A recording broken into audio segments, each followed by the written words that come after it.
حضرت سلمہ رضی اللہ تعالی عنہا۔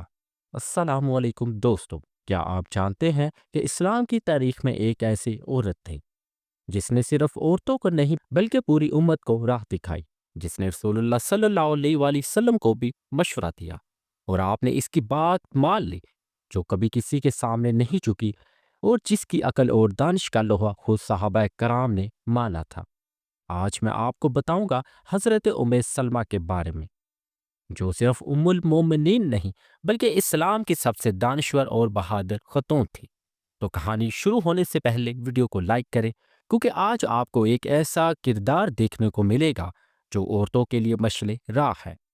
دوستو، جب میں نے پہلی بار حضرت سلمہ کی زندگی کے بارے میں پڑھا تو میں سوچتا رہ گیا، یہ کوئی عام عورت نہیں تھی، یہ وہ شخصیت تھی جس نے اپنے وقت کی تمام مشکلات کا سامنا کیا لیکن کبھی ہار نہیں مانی۔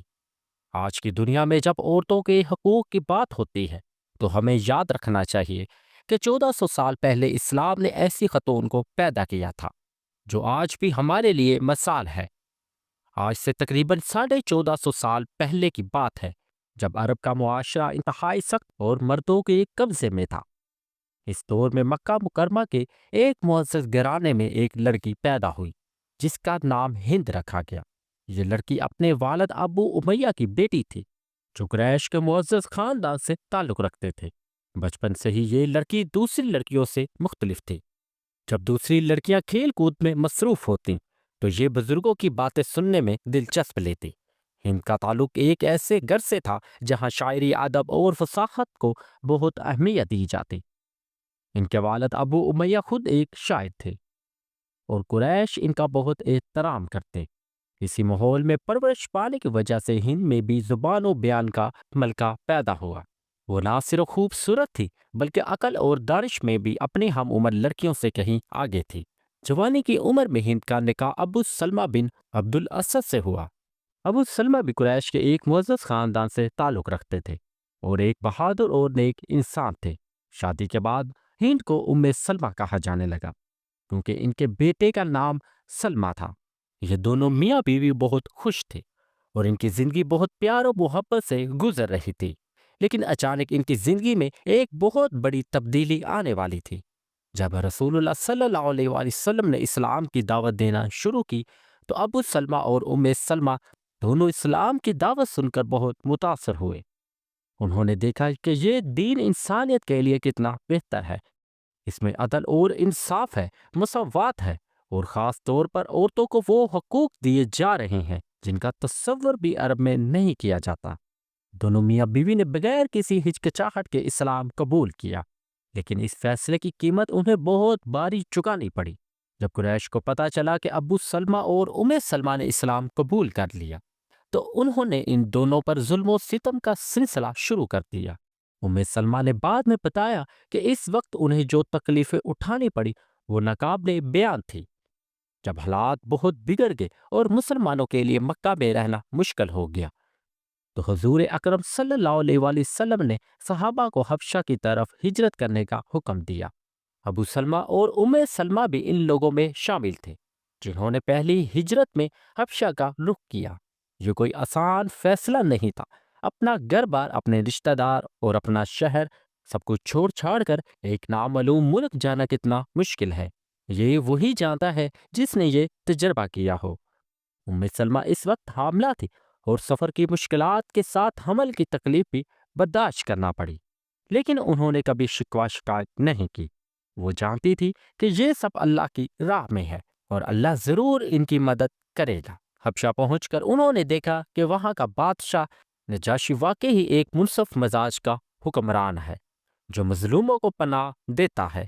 حبشہ میں کئی سال گزارنے کے بعد جب خبر آئی کہ مکہ کے حالات کچھ بہتر ہو گئے ہیں اور کچھ مسلمان واپس مکہ چلے گئے ہیں تو ابو سلمہ اور سلمہ بھی ان میں شامل تھے، لیکن واپس آنے کے بعد انہوں نے دیکھا کہ حالات اصل میں بہتر نہیں تھے بلکہ اور بھی بدتر ہو چکے ہیں۔ مسلمانوں پر ظلم و ستم پہلے سے بھی زیادہ بڑھ گیا تھا۔ اسی دوران حضور صلی اللہ علیہ وآلہ وسلم کو معراج کا واقعہ پیش آیا اور پھر مدینہ کی طرف ہجرت کرنے کا حکم آیا۔ ابو سلمہ اور سلمہ بھی ان لوگوں میں شامل تھے جنہیں مدینہ ہجرت کرنے کا موقع ملا، لیکن یہ ہجرت ان کی بہت تکلیف دہ ثابت ہوئی۔ جب وہ مدینہ جانے کے لیے تیاری کر رہے تھے تو ام سلمہ کے خاندان والوں نے کہا کہ ہم اپنی بیٹی کو اس کے شوہر کے ساتھ نہیں جانے دیں گے۔ یہ سن کر ابو سلمہ کے خاندان والوں نے کہا، اگر عورت نہیں جا سکتی تو کم از کم بچہ تو ہمارا ہے، وہ ہمارے ساتھ رہے گا۔ اس طرح یہ خاندان 3 حصوں میں بٹ گیا۔ ابو سلمہ اکیلے مدینے چلے گئے، ام سلمہ اپنے خاندان کے پاس رہ گئی اور بچہ اس کے دادا دادی کے پاس۔ ام سلمہ کہتی تھی کہ یہ ان کی زندگی کا سب سے تکلیف دہ وقت تھا۔ شوہر الگ، بچہ الگ اور وہ اکیلی۔ ہر روز وہ مکہ کے باہر ایک جگہ جا کر بیٹھتی اور اپنے شوہر اور بچے کو یاد کر کے روتی تھی۔ یہ سلسلہ تقریباً 1 سال تک چلتا رہا۔ بالآخر ان کے خاندان کے ایک آدمی کو رحم آیا۔ اس نے کہا کہ اس عورت کو اس کے شوہر کے پاس بھیج دو۔ پھر ابو سلمہ کے خاندان والوں نے بھی بچے کو واپس کر دیا۔ اسی طرح ام سلمہ کو اپنا بچہ لے کر مدینے جانے کی اجازت مل گئی، لیکن یہ سفر بھی آسان نہیں تھا۔ ام سلمہ کو اکیلے ایک چھوٹے بچے کے ساتھ مکہ سے مدینہ کا لمبا اور خطرناک سفر طے کرنا تھا۔ راستے کتنے خطرناک ہو سکتے تھے، قبائل کے لوگ کیا کریں گے، یہ سب سوچ کر کوئی بھی ڈر جاتا، لیکن ام سلمہ نے ہمت نہیں ہاری۔ انہوں نے اللہ پر بھروسہ کیا اور سفر شروع کیا۔ راستے میں عثمان بن طلحہ ملے، جنہوں نے ان کی حفاظت کی اور انہیں محفوظ طریقے سے مدینہ پہنچا دیا۔ مدینہ پہنچ کر ام سلمہ کو اپنے شوہر سے ملنے کی خوشی تو ہوئی، لیکن یہاں بھی زندگی آسان نہیں تھی۔ مدینہ میں مسلمان ابھی بھی مختلف مشکلات کا سامنا کر رہے تھے۔ یہودی قبائل کی مخالفت، منافقین کی سازشیں اور مدینہ سے آنے والے حملوں کا خطرہ ہمیشہ موجود رہتا تھا۔ ابو سلمہ ایک بہادر جنگجو تھے اور وہ ہر جنگ میں رسول اللہ صلی اللہ علیہ وآلہ وسلم کے ساتھ شریک ہوتے تھے۔ جنگ احد کے بعد ابو سلمہ زخمی ہو گئے۔ پہلے تو لگ رہا تھا کہ زخم جلد ٹھیک ہو جائیں گے، لیکن پھر انفیکشن ہو گیا اور حالت بگڑنے لگی۔ ام سلمہ نے اپنے شوہر کی پوری دیکھ بھال کی، لیکن اللہ کو کچھ اور ہی منظور تھا۔ ام سلمہ کی حالت مسلسل بگڑ رہی تھی اور بالآخر انہوں نے وفات پا لی۔ اسی طرح ام سلمہ بیوہ ہو گئی۔ شوہر کی وفات ام سلمہ کے لیے بہت بڑا صدمہ تھی۔ نہ صرف انہوں نے اپنا ساتھی کھو دیا، بلکہ اب وہ چھوٹے بچوں کے ساتھ بالکل اکیلی ہو گئی۔ اس زمانے میں بیوہ عورتوں کی حالت کا اندازہ لگانا مشکل نہیں، لیکن ام سلمہ نے صبر کا دامن نہیں چھوڑا۔ انہوں نے وہ دعا پڑھی جو رسول اللہ صلی اللہ علیہ وآلہ وسلم نے سکھائی تھی، جس کا مطلب یہ ہے، اے اللہ، میری اس مصیبت میں مجھے اجر دے اور اس کے بدلے میں مجھے کوئی بہتر چیز عطا فرما۔ ام سلمہ کہتی ہیں کہ جب میں نے یہ دعا پڑھی تو میرے دل میں خیال آیا کہ ابو سلمہ سے بہتر کون ہو سکتا ہے، لیکن پھر میں نے سوچا کہ اللہ کے رسول کی سکھائی ہوئی دعا میں کوئی شک نہیں کرنا چاہیے۔ عدت کے دن گزر رہے تھے اور ام سلمہ صبر کے ساتھ اپنے بچوں کی دیکھ بھال کر رہی تھیں۔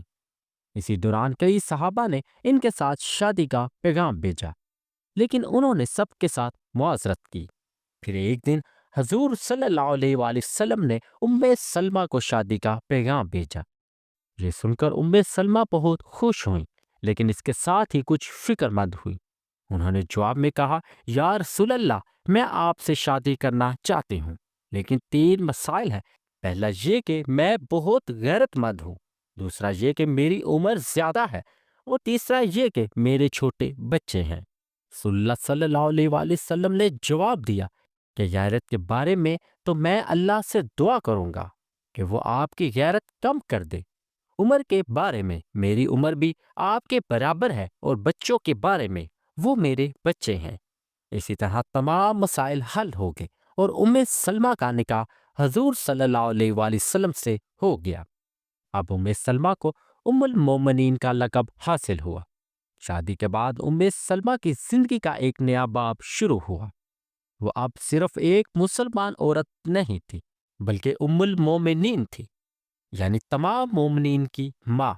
یہ ذمہ داری بہت بھاری تھی، لیکن ام سلمہ نے اسے بہت اچھی طرح نبھایا۔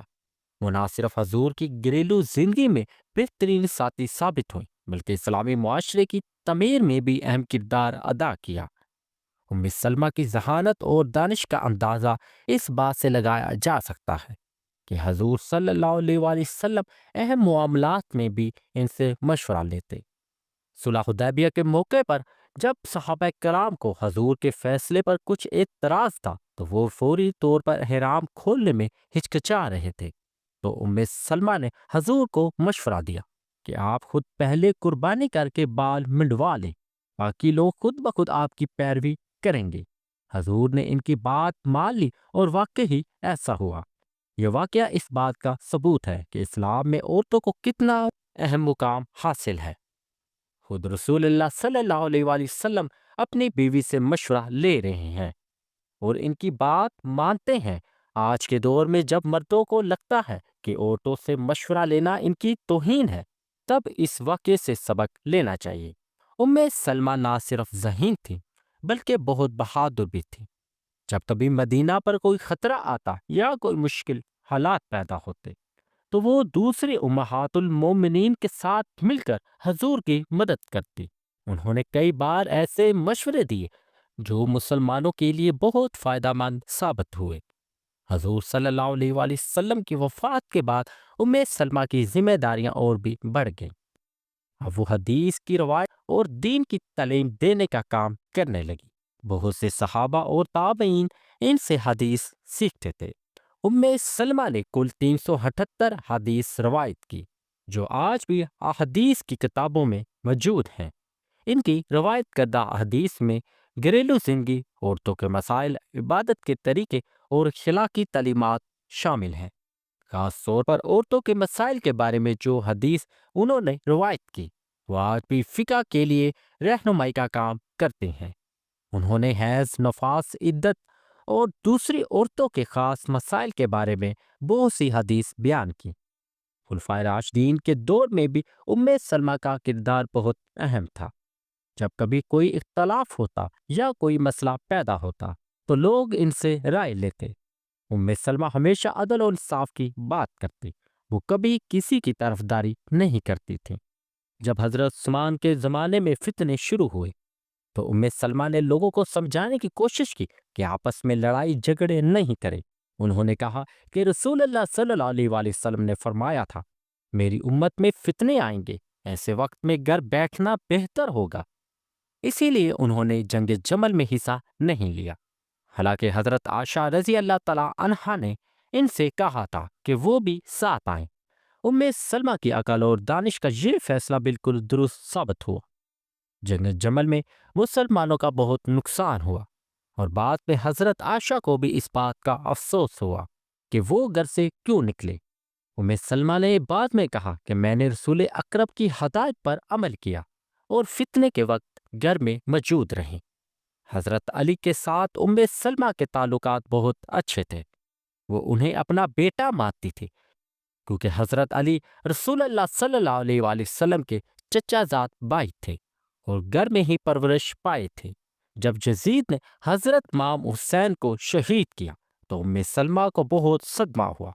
انہوں نے کہا کہ اب نبی کی امت میں سے برکت اٹھ گئی۔ ام سلمہ کی زندگی کا آخری دور بہت پرسکون گزرا۔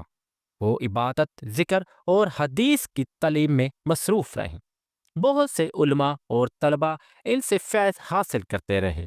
انہوں نے اپنی زندگی کے تجربات کو لوگوں کے ساتھ بانٹا اور خاص طور پر عورتوں کو دین کی تعلیم دی۔ ام سلمہ رضی اللہ تعالی عنہا نے 59 ہجری میں وفات پائی۔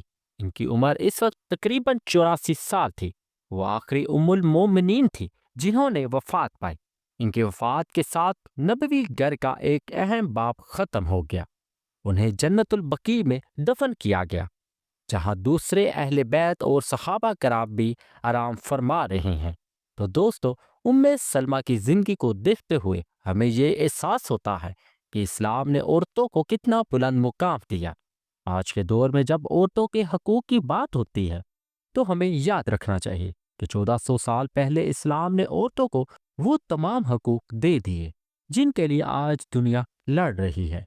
ام سلمہ کی زندگی سے ہمیں کئی اہم سبق ملتے ہیں۔ پہلا سبق یہ ہے کہ مشکلات کا سامنا صبر کے ساتھ کرنا چاہیے۔ انہوں نے اپنی زندگی میں کتنی تکالیف اٹھائیں، 2 بار ہجرت کی، خاندان سے بچھڑے، شوہر سے علیحدگی کا درد برداشت کیا، پھر شوہر کی وفات کا صدمہ اٹھایا، لیکن کبھی اللہ کی نافرمانی نہیں کی اور نہ ہی شکوہ شکایت کی۔ دوسرا اہم سبق یہ ہے کہ عورتوں کو اپنی رائے کا اظہار کرنے کا حق مکمل ہے۔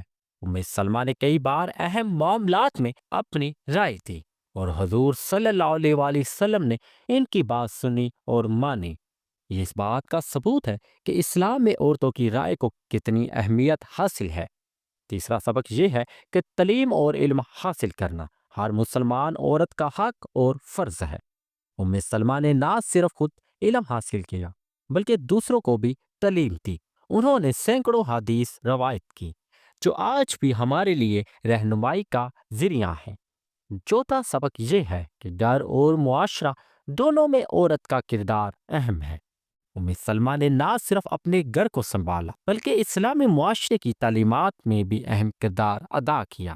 وہ حضور کی مشیر بھی تھیں اور امت کی معلم بھی۔ پانچواں سبق یہ ہے کہ فتنوں کے وقت میں عقل اور دانش سے کام لینا چاہیے۔ جب مسلمانوں میں اختلاف پیدا ہوئے تو ام سلمہ نے جنگ جمل میں حصہ نہیں لیا بلکہ گھر میں رہ کر فتنے سے بچی رہیں۔ یہ ان کی حکمت اور دور اندیشی کا ثبوت تھا۔ چھٹا سبق یہ ہے کہ اولاد کی تربیت ماں کی اولین ترجیح ہے۔ ام سلمہ نے اپنے بچوں کو بہترین تربیت دی اور انہیں اچھا مسلمان بنایا۔ ان کا بیٹا عمر بن ابی سلمہ بعد میں ایک بہترین صحابی بن گئے۔ ساتواں سبق یہ ہے کہ دوسری بیویوں کے ساتھ بھی حسن سلوک کرنا چاہیے۔ ام سلمہ کی دوسری امہات المومنین کے ساتھ بہت اچھے تعلقات تھے۔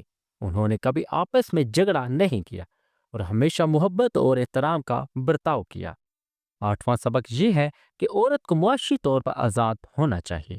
ام سلمہ کے پاس اپنی جائیداد تھی، وہ اپنے معاملات خود سنبھالتی تھیں۔ یہ اس بات کا ثبوت ہے کہ اسلام میں عورت کو مالی معاملات میں مکمل آزادی حاصل ہے۔ نواں سبق یہ ہے کہ سیاسی معاملات میں بھی عورتوں کی رائے اہم ہے۔ ام سلمہ نے کئی بار اہم سیاسی فیصلوں میں اپنا مشورہ دیا، ان کی بات مانی گئی۔ یہ اس بات کا ثبوت ہے کہ اسلام میں عورتوں کو سیاسی شرکت کا بھی حق حاصل ہے۔ 10واں سبق یہ ہے کہ اللہ پر بھروسہ رکھنا چاہیے۔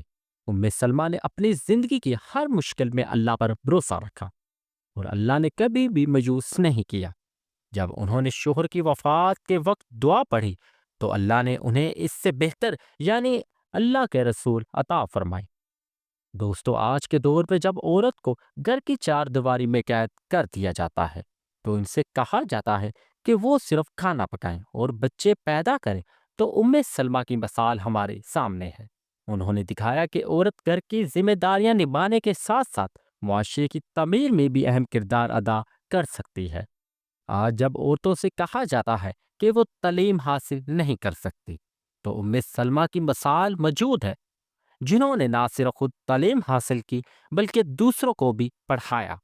آج جب عورتوں کو یہ کہا جاتا ہے کہ وہ اپنی رائے کا اظہار نہیں کر سکتی تو ام سلمہ کی مثال موجود ہے، جنہوں نے خود رسول اللہ صلی اللہ علیہ وآلہ وسلم کو مشورہ دیا۔ آج جب عورتوں کو کہا جاتا ہے کہ وہ کاروبار نہیں کر سکتے تو ام سلمہ کی مثال موجود ہے، وہ اپنے مالی معاملات خود سنبھالتی تھی۔ آج جب عورتوں کو کہا جاتا ہے کہ وہ سیاست میں حصہ نہیں لے سکتی تو ام سلمہ کی مثال موجود ہے، وہ اہم سیاسی فیصلوں میں رائے دیتی تھیں۔ دوستو، ام سلمہ کی زندگی ہمیں یہ سکھاتی ہے کہ مسائل اور مشکلات زندگی کا حصہ ہیں۔ کوئی بھی انسان اس سے بچ نہیں سکتا، لیکن اصل بات یہ ہے کہ ہم ان مشکلات کا سامنا کیسے کرتے ہیں۔ ام سلمہ نے ہر مشکل کا سامنا صبر اور حکمت سے کیا اور کبھی اللہ سے شکایت نہیں کی۔ ان کی زندگی ہمیں یہ بھی سکھاتی ہے کہ اللہ جب کسی چیز کو چھین لیتا ہے تو اس کے بدلے میں کوئی بہتر چیز عطا کرتا ہے۔ ام سلمہ کے شوہر کی وفات ہوئی تو اللہ نے انہیں رسول اللہ صلی اللہ علیہ وآلہ وسلم جیسا شوہر عطا کیا۔ یہ اس بات کا ثبوت ہے کہ اللہ کی تقدیر میں برکت ہوتی ہے۔ ام سلمہ کی زندگی ہمیں یہ سبق سکھاتی ہے کہ عورت کو اپنی شخصیت کو برقرار رکھنا چاہیے۔ شادی کے بعد بہت سی عورتیں اپنی شخصیت کھو دیتی ہیں اور صرف اپنے شوہر کی